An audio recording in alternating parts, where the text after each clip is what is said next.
El Señor esté con ustedes. Lectura del Santo Evangelio según San Juan.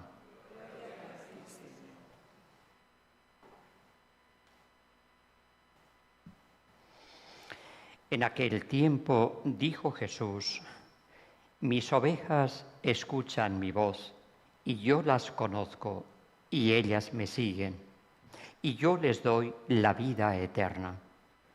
No perecerán para siempre, y nadie las arrebatará de mi mano. Lo que mi Padre me ha dado es más que todas las cosas, y nadie puede arrebatar nada de la mano de mi Padre. Yo y el Padre somos uno. Palabra del Señor.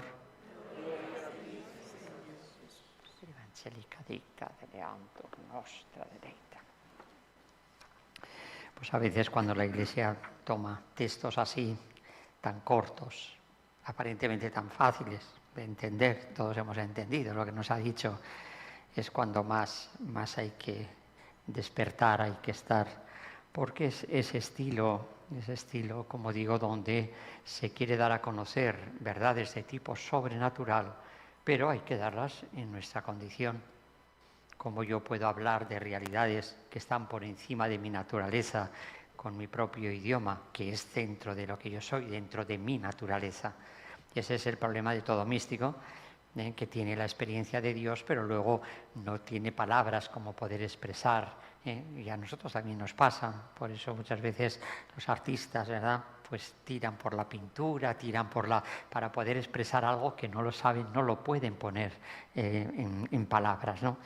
Bien, pues lo mismo con San Juan, esto ocurre muy a menudo, está hablándonos del orden sobrenatural, pero apoyándose en cosas que realmente son captables por nosotros, son entendibles, pero que no basta con eso.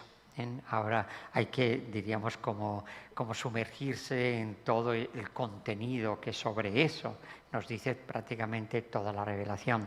La imagen de la oveja, del pastor, es algo que está en la Biblia, aparece muchísimas veces, porque pues el pueblo judío en ese momento ha estado muchos años como nómada, ha vivido del pastoreo. Entonces ahí pues uno experimenta ciertos sentimientos y que me dan luz sobre cosas que no sabría cómo explicarlo. Esto es parte de la revelación, o sea, Dios se revela para darse a conocer, porque yo no puedo amar lo que no conozco. Si la vida eterna es que ame a Dios, con todo lo que yo soy y no lo conozco, sería imposible amarlo. Yo no puedo amar lo que no conozco. Por lo tanto, Dios comienza su revelación ya desde la creación. Por eso aparecen en la creación tantos chispazos de cosas sublimes que quizá en palabras no lo sabemos decir, pero que lo vemos. Un movimiento, por ejemplo, estético, emotivo, cuando vemos una puesta del sol imponente, y uno dice, qué belleza, ¿no? No sabe decir por dónde está, pero por qué me da ese sentimiento. Bueno, de estas maneras, Dios, como digo, nos va hablando a través de la creación. Esto hay que tener cuidado, porque hoy en día nos hemos ido por el otro lado. Y entonces queremos dar, diríamos, como una capacidad a la creación que no tiene. Y cuando queremos ver en esos instintos, el instinto animal que es imponente, como el instinto de fidelidad de un perrito, o el instinto de, yo qué sé, todo eso que vamos viendo, le queremos dar como categoría moral. Y entonces estamos visualizándolo desde la condición racional, como si el gatito y el perrito fuesen un ser humano. Eso hay que tener muchísimo cuidado, y eso es por donde nos hemos pasado, por el otro lado. Y entonces, ¿qué ocurre? Que ya la creación no me habla según Dios quiere que me hable, sino que dice lo que yo quiero que diga. Hablaban de un macaco, un monito, que dice, mira, un ejemplo de tolerancia, porque no sé qué había hecho. En un animal no hay un acto moral, la tolerancia es un acto moral. Y entonces no puedo yo, y estamos utilizando este idioma, ¿verdad? El perrito que, fíjate, después de haber sido fiel en una familia, va y lo entregan luego en un refugio de estos. Y el perrito, después de haber sido tan fiel, ¿verdad? Cómo se lo han pagado, ¿verdad? Entonces viene alguien y se va a llevar el perrito, y el perrito, que se da cuenta, inmediatamente se le cambia la... Bueno, vamos a ver. ¿Ven? Cuidado, porque resulta que no puedo dejar a un perrito, ¿verdad?, abandonado, porque fíjate tú, pero sí puedo dejar a un ser humano. Y nos tienen que dar una ley, ahora que estamos hablando de las madres, ven, una ley que eso nos tenía que avergonzar a todos muchísimo, porque abandonamos a nuestros viejos en los hospitales. Llevamos a un viejo, a una viejita al hospital y desaparezco. Hay que se hagan cargo. ¿Qué es esto? ¿Ven? Justamente en este mundo donde queremos revalorizar el amor a las mascotas y darle todo ese color, cuidado. Seréis como dioses, haciendo creadores. Y con eso perdemos un poco ese sentido que Dios ha querido dar a la creación para hablarnos sobre Él, porque nos habla sobre Él. ¿Ven? Y en este caso utiliza, como digo, esta imagen que es preciosa, pero que va mucho más allá de lo que meramente despierta la relación que hay entre una oveja y su pastor. Una vez, pues de crío, como hemos hecho todos, pues alimenté a un corderito con un chupete, y lo tuve un tiempo, hasta que se fue creciendo, ¿no? Y dándole con el biberón y con el chupete. Y muy curioso, porque el corderito no sabe hacer como el perrito, como mover el rabito y saltarte y tal, no sabe hacer nada de todo eso. Y lo que hace solamente es una cosa, se te pega. Se me pegaba a la pierna, se pegaba con su cabecita así, y no había quien lo moviese de ahí. Y no se pegaba a nadie más que a mí, al que le daba el chupete. Y esa era su forma. ¿Ve? ¿Por qué? ¿Por qué escoge Dios esa imagen? Porque el cordero es un animal especial en este sentido. No tiene reacciones violentas, no tiene polaridad combativa para hacer frente al enemigo, no defiende lo suyo como pueden defender otros animales. No siente, pero en su instinto está esa especie de incapacidad, de que por sí mismo no puede. Por eso se rebaña, por eso se une a los otros. ¿Ven? Porque sabe que él solo no puede. ¿Ven? Y no sabe, digo, en el orden racional, sino instintivamente, ¿no? Y entonces tiende a rebañarse, a ir con otros y a caminar detrás de quien le protege. Todos los demás animales, cuando lo queremos conducir de un lado para otro, pues tiene que ir el pastor, el que sea, con un palo ahí, a ver cómo es que no se me escape este por aquí, que el otro que no se me vaya por el otro lado, ¿ven? O incluso los bueyes, a los cerditos también se les hace eso que les gusta tanto ahora a la gente, de ponerle una anilla en la nariz, de donde muy fácilmente se puede conducir porque les duele. Bien, todo eso, y la oveja no. Y en la oveja el pastor va por delante, ni mira para atrás, y la oveja pum, pum, pum, va por detrás. ¿Ven? ¿Por qué ha escogido Dios esa imagen? Y entonces esa imagen, que es importante por la primera lectura que nos han leído, porque la noticia de Dios, la obra de la salvación, requiere una respuesta. ¿Ven? No solamente, mira qué bien Dios lo que ha hecho por mí, ha muerto por mí, pues ya esto está solucionado. No. Yo soy un ser libre y requiere de mí una respuesta. No que esa respuesta sea la que me salva Cristo, ¿ven? Pero sí necesita de mi respuesta para poder salvarme, porque soy un ser libre. ¿Ven? Y entonces aparece aquí como Pablo y Bernabé presentan la gran noticia de la salvación en Cristo, y los judíos se les cierran. ¿Ven? Y los judíos intentan, como digo, paralizar, y dice que mientras hablaban, que contestaban con blasfemias, etcétera, etcétera. Entonces viene la respuesta de Pablo: teníamos que anunciaros primero a vosotros, porque es el pueblo elegido, la palabra de Dios, pero como la rechazáis y no os consideráis dignos de la vida eterna, no hay otra forma de llegar a la vida eterna. Dios ha establecido un puente, y ese puente es su propio Hijo, y no hay otra forma. Nadie va al Padre sino por mí. Esta idea, ¿verdad? Que, cada uno, hago de Dios un sentimiento, lo que a mí me parece, y entonces, mira, pues por eso cualquier religión, aquí lo importante es, no, hijo mío, no hay más que un camino para ir a Dios. Tengan en cuenta que estamos hablando de una distancia infinita. ¿Cómo el hombre va ni a imaginarse que pueda acceder a Dios? Y sin embargo tiene en su condición natural ese deseo de una felicidad, y una felicidad eterna, una vida sin término, que es Dios. ¿Ven? Pero eso él no lo puede conseguir por sí mismo. Ahí tienen a la ovejita que es incapaz de poder realizar lo que realmente le conviene por sí misma y necesita de una ayuda. ¿Ven? Ese es el hombre, nadie va al Padre sino por mí. ¿Ven? Necesitamos de Cristo para poder llegar a Dios. Esto es lo que hicieron Pablo y Bernabé, y sencillamente no hubo quien les aceptó y hubo quien no aceptó. Y curiosamente, esto es importante porque esto nos va a pasar mucho en la vida, estas cosas que son de índole eterno y estamos jugándonos la vida eterna, resulta que luego lo movemos en el mundo vano, en el mundo pequeñito de nuestro orden temporal, y como que le damos la misma importancia. Es lo que pasa con Cristo. Cristo viene como el Hijo de Dios, viene el único que puede salvar al hombre, y resulta que por la envidia del uno, por la mentira del otro y por el no sé qué de los demás allá, lo matan.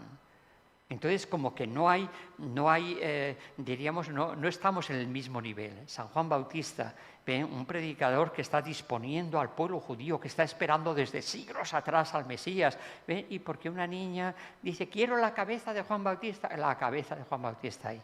Entonces, como que nos suele descolocar, a veces que nosotros estamos hablando de cosas importantes y resulta que luego en el mundo natural, todo como que cuando le echo agua al vino, ¿verdad? Lo desnerva, le quita fuerza y queda todo como en nada. Esto es lo que el Papa ha dicho en el primer sermón que tuvo para los cardenales. Centró todo en Cristo y dijo cómo el cristianismo se está viviendo de esa forma superficial. Como si fuesen unos 4 actos que tengo que hacer, como el Día de la Madre, para contentar a mi madre, que voy a misa. Muy bien, muy bien. Bien está que vayas a misa, pero de poco vale. ¿Bien? O sea, ¿por qué? Porque por contentar a mi madre es una obligación bajo pecado mortal ante Dios. ¿Ven? O sea, que es una cosa mucho más seria. Y sin embargo, luego lo convierto en una cosa totalmente, ¿lo ven? Lo rebajo. Lo mismo ocurre aquí. Están presentando, está el pueblo entero atento a su palabra y dice que incitaron a las señoras distinguidas, a los principales de la ciudad, etc. ¿Por qué? Porque había un interés. Cuando yo no acepto a Cristo, cuando yo no acepto la Iglesia, cuando yo no acepto pues, las líneas que me dan de acción, siempre hay un interés, que no lo voy a decir, y que muchas veces ni yo mismo lo conozco, pero hay un interés. Yo recuerdo que una catequesis con unas catequistas allí en un pueblo en España, había salido alguna ley o algo sobre el divorcio. Y entonces pues alguien comentaba, no, porque esto, porque tal. Y entonces alguien dijo, una de las catequistas, sí, que te toque a ti en tu familia, verás cómo piensas de otra manera. Digo, o sea, que si me toca a mí, la verdad ya es distinta. Si me toca a un hijo, una hija que echa mano entonces ya tengo que pensar de otra manera. ¿Cómo? Para que vean cómo perdemos objetividad ante unos intereses de tipo natural que no tienen nada que ver con lo que estamos hablando. Estamos hablando de la vida eterna, de la salvación eterna, la mía y la de los demás. Y entonces, ya digo, como que lo ponemos y aquí por pura envidia, pues consiguen. Y San Pablo entonces reacciona muy bien, sacudiéndose las sandalias. Es un acto despreciativo, si no lo cojo como lo hace San Pablo, que es un trasvase de responsabilidad. Oye, mira, yo ya te he dicho lo que hay, ahora haz lo que quieras, pero te toca a ti, yo ya no soy responsable de lo que tú hagas. Mi obligación ya la he cumplido. Eso es lo que hace San Pablo, que lo repite varias veces. ¿Por qué? Pues porque, repito, unos van a aceptar y otros no. ¿Ven? Y sencillamente yo te he dicho lo que te tenía que decir, yo ya he cumplido ante Dios y ante ti, porque eso es el amor, procurar lo mejor para el otro y ya te toca a ti. Bien, de ahí es donde nos encontramos con esta visión del Apocalipsis. El Apocalipsis ya saben que es un libro difícil porque es un libro místico, me está hablando de un pasado, de un presente y de un futuro al tiempo, me está hablando desde la eternidad. Y por eso a veces como que nos confunde y no sabemos si son, esas personas es que han hecho o van a hacer o están haciendo, qué es lo que ocurre. Los verbos a veces, y es porque nos está hablando, ya digo, desde una visión ya consumada, desde lo que en realidad es la eternidad, ¿no? Y aparece esta multitud innumerable de todas las naciones, razas, pueblos, lenguas, delante del trono y del Cordero. Aparece la realidad de la salvación, vestidos con vestiduras blancas. Han lavado sus vestidos, el vestido es como la manifestación externa de la personalidad de lo que yo soy, bien, lo han lavado en la sangre del Cordero. Aparece esa figura de Cordero en el cielo, donde todo es espíritu, ¿ven? Que pinta un cordero. Un cordero es un animal que lo conocemos de Texas para abajo, lo que es un animal, un cordero, una oveja, ¿no? ¿Y por qué aparece esta figura? Repito, esto aparece muchas veces en la Sagrada Escritura por esta condición. ¿Por qué? Porque por un pecado, por una desobediencia, entró el pecado en el mundo y por el pecado la muerte. Todo pecado es desobediencia a Dios y trae la muerte. Por una obediencia a la de Cristo viene la salvación. ¿Ven? Aparece esa obediencia como ese seguimiento. ¿Ven? Lo que la oveja hace respecto del pastor, seguimiento. Y aparece Cristo siguiendo. Yo no hago nada que no vea en mi Padre. ¿Ven? Pero no solamente Él, ¿ven? Como diríamos, como me consigue esa salvación gracias a su obediencia, sino, como nos ha dicho más adelante, porque el Cordero que está delante del trono los apacentará y los conducirá. Es decir, aparece como oveja y como pastor. Si la oveja, por ser oveja, sigue al pastor y el pastor aparece como oveja, entonces esa oveja va a vivir según esa condición que hay en su pastor. Una oveja degollada, una oveja que ama al estilo de Dios. Nadie ama más a su hermano que el que da la vida por él. Me está hablando de lo que va a ser lo que salva al hombre, que es la vida del amor, y la vida del amor exige mi entrega. Nadie que no muera a sí mismo puede ser mi discípulo. Entonces aparece Cristo como oveja degollada. ¿Por qué degollada? Porque su obediencia al Padre le lleva a hacer lo que el Padre quiere. ¿Qué es lo que el Padre quiere? Salvarme a mí. ¿Y qué es lo que yo necesito para salvarme? Adán, si pecas morirás sin remedio, ser rescatado de mi muerte. Por eso esa oveja que hace la voluntad del Padre tiene que morir por mí. Por eso aparece degollada. Y Él me dice, amaos como yo os he amado. Me enseña cuál es la vida cristiana. Seguir a Cristo es seguir la vida del amor, que es nadie ama más a su hermano que el que da la vida por él. Por eso lo identificamos con el amor de una madre. Te digo, este año ha coincidido así. Lo que destaca en una madre es que es capaz de dar la vida por su hijo. Y eso es lo que nos choca. Ese es el amor al estilo de Dios. Ese es el seguimiento de Cristo. Ese es el cristianismo.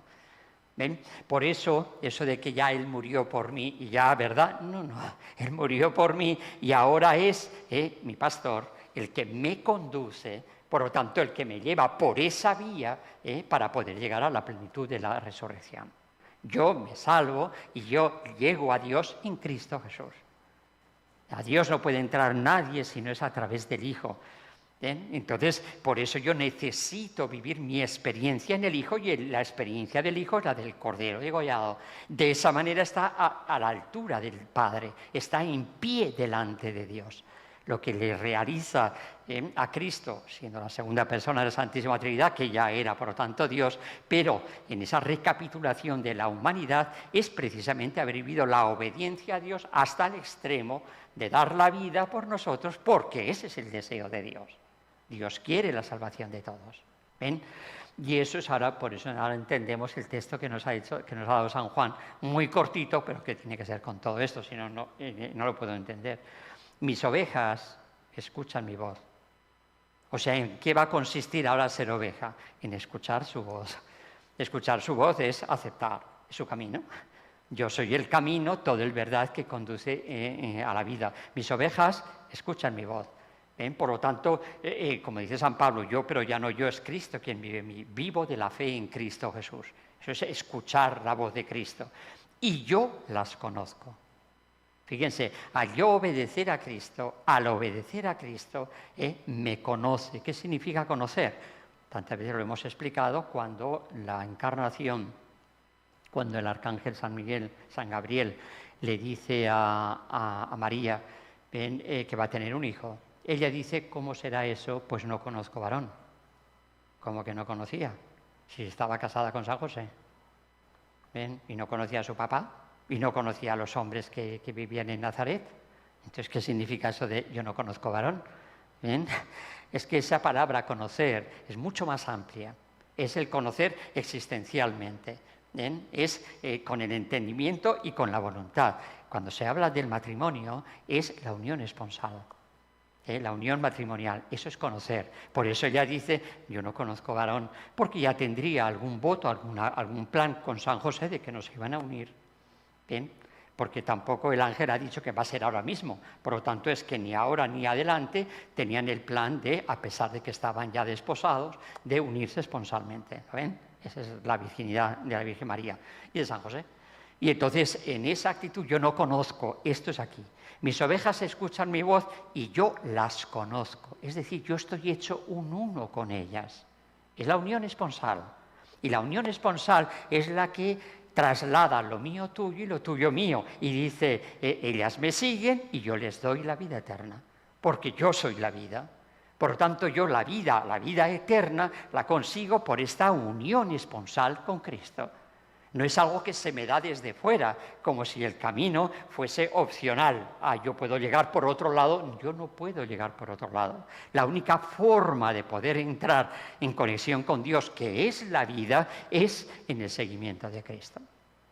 Por eso nadie va al Padre sino por mí. De ahí la obligación enorme del cristianismo de llevar esa noticia al mundo entero, que es lo que me dijo Cristo. Id por el mundo entero.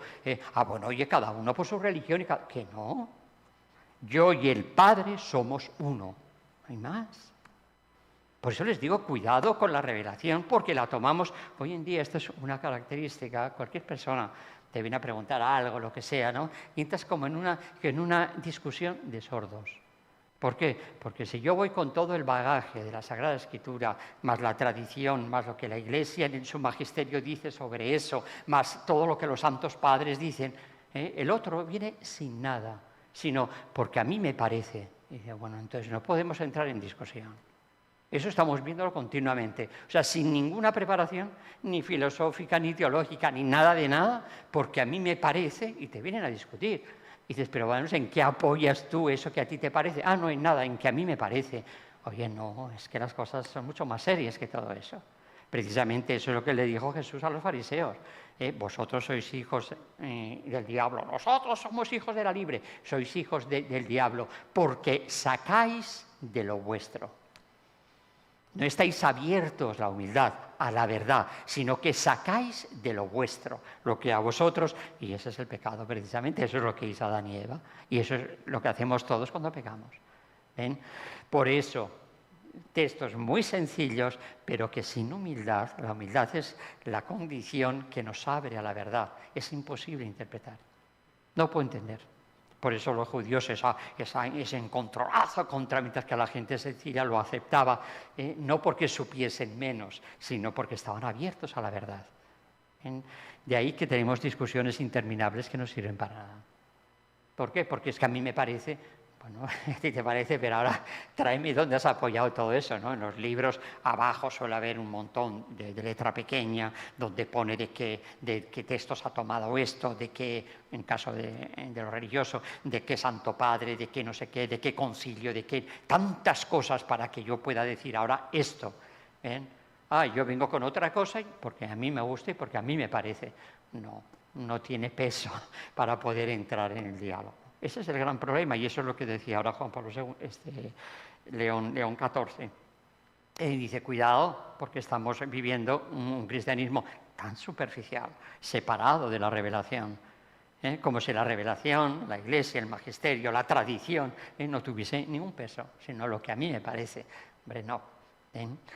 Pues esta es la maravilla de la salvación, esta es algo que tenía que ya digo, que hacernos estallar en una alegría sin límite, que es la alegría pascual, al vernos reconocidos precisamente en esas ovejas que siguen a ese pastor. Pero ahí está la condición, yo puedo ser oveja o puedo ser cabrita, eso está en mí. ¿Ven? Y entonces pues una cabrita ya saben que no es rebañable y por más que uno le quiere va a hacer como una cabrita lo que quiera. Va a saltar para donde quiera. Bueno, a ti te toca. Si no te crees con derecho a la vida eterna, allá tú. ¿Ven qué contestación por parte de San Pablo? Y entonces los dejo planchados. Bueno, si no os creéis merecedores de la vida eterna, allá vosotros. ¿Bien? Ya sabéis cuál es el plan que Dios tiene. ¿Bien? Si no queréis agradecer y secundar, pues en vosotros está. ¿Bien? Pues esto aplíquenlo al Día de la Madre. Entonces ahí vemos, entendemos y el problema que estamos observando, que estamos pues alertados. El cristiano no puede actuar así. Los ancianos nos sobran, los metemos en cualquier sitio y ahí se les arreglen. ¿Ven? Eso no puede ser de ninguna manera. ¿Ven? ¿Por qué? Porque fíjense, no nos van a juzgar por otra cosa más que por el amor. Hombre, es que yo ahora, se han dado cuenta que coincide. Cuando nuestros mayores empiezan con problemas de cabeza, de esto, del otro, coincide cuando nosotros los hijos nos retiramos. 60 añitos, 65, que todavía uno está en plenitud de vida. Oye, ya no tiene problemas de trabajo, ya se ha retirado, no tiene problemas de hijos, ya son mayores, no tiene problemas y con un cheque. Oye, es la hora de disfrutar. Y la gente te lo dice, es que me lo merezco, después de toda una vida. Y ahora me viene el viejito y la viejita, ¿ven? Atándome, no me deja irme de vacaciones porque tengo que estar atendiéndole, todo el día pendiente de él. Oye, no, esto ya, ahora me toca a mí disfrutar. Esto es lo que está pasando. Y eso en un cristiano es inconcebible. ¿Por qué? Porque, repito, no se me va a juzgar más que por el amor. Y en la providencia divina, Dios ha querido eso para mí, precisamente para purificarme en el amor, que es lo único que vale cuando yo me presento ante Dios. Y un amor que no se identifique con una cruz no es amor, porque siempre me va a exigir renunciar a lo mío. Ese es el problema. ¿Bien? Y ya ven que hemos llegado a un punto escandaloso.